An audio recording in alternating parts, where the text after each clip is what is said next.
So I've been playing Silent Hill 2.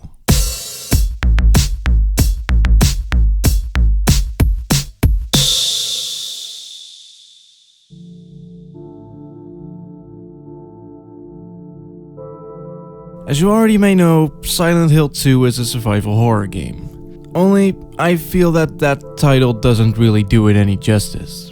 All the term survival horror does is describe the gameplay. Now what this game really is a weird emotional romp through the sex-crazed mind of a man called James Sunderland, our main protagonist. So one day, James receives a letter from his supposed dead wife Mary. In the letter, Mary states that she's waiting for him at their special place in a town called Silent Hill. Upon arrival, things immediately start going tits up, and James finds himself in quite the predicament. Now the thing with Silent Hill is that the town reflects upon the psyche of its visitors. So the type of horrors that the town will have depend entirely on what dark little secrets you have to hide. In James's case, it's his pent-up sexual frustration. So the town is filled with sexy zombie-like nurses, random wall ornaments that look like female body parts, and Pyramid Head going around sexually assaulting just about everything. Now, despite that this may sound horrifyingly horrible, it strangely isn't.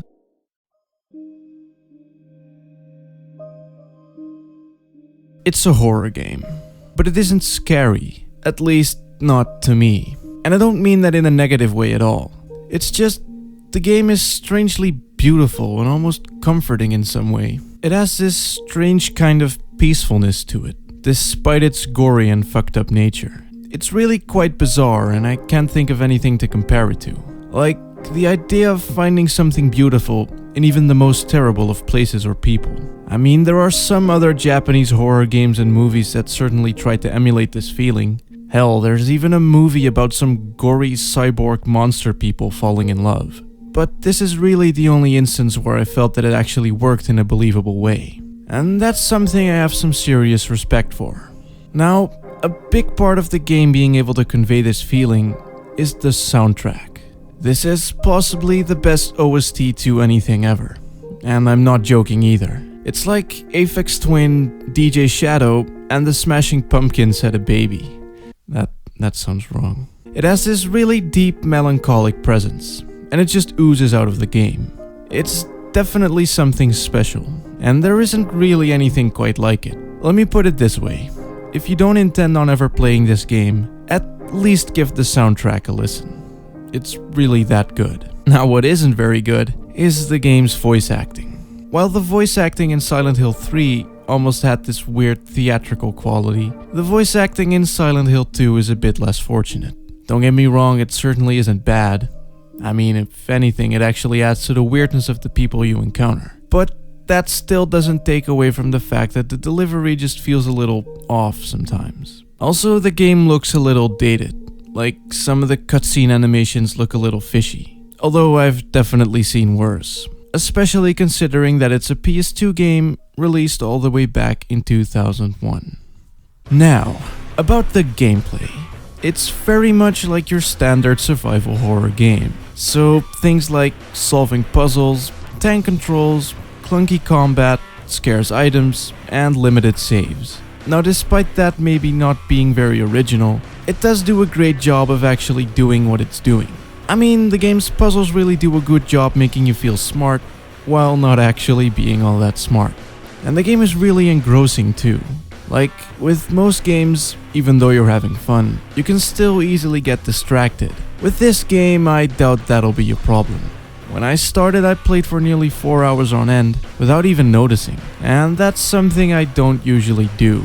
Now, what I do think is something you should take into consideration if you ever want to start playing this, is that some gameplay elements in this game won't sit very well with a lot of people.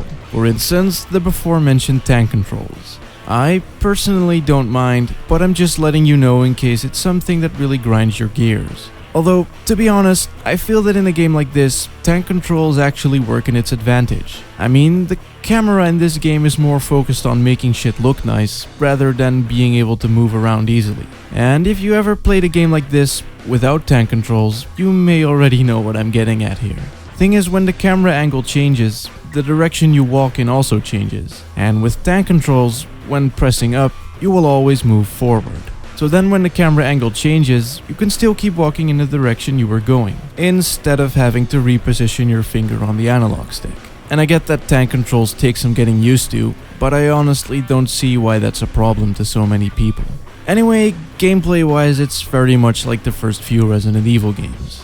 Of course, the game does have some mechanics of its own. For instance, the radio static alerting you of nearby enemies, and the game's way of dealing with maps. Now, I like the map system, but I also hate its guts with a flaming passion.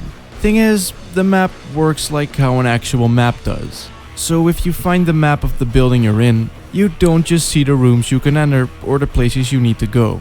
No, you just see the map of the entire building. Now, as you go along, James will write down notes on the map to signify things like locked doors or puzzle items. The problem I have with this is that it only adds to the amount of shit already on the map, and at times it can be a little overwhelming. And because of that, I constantly found myself checking the map screen to make sure I was going where I thought I was. Now, of course, you'll eventually get your bearings after a while and navigating becomes a lot easier, but I still found it a little annoying sometimes. But only a little, and only sometimes.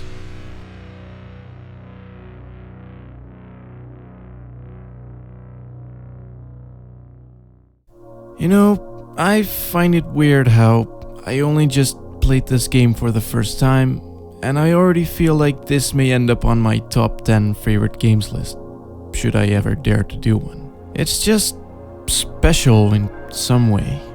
I don't know, it's weird. Like I said in my Silent Hill 3 review a couple of months ago, I have a strange connection to it, I guess.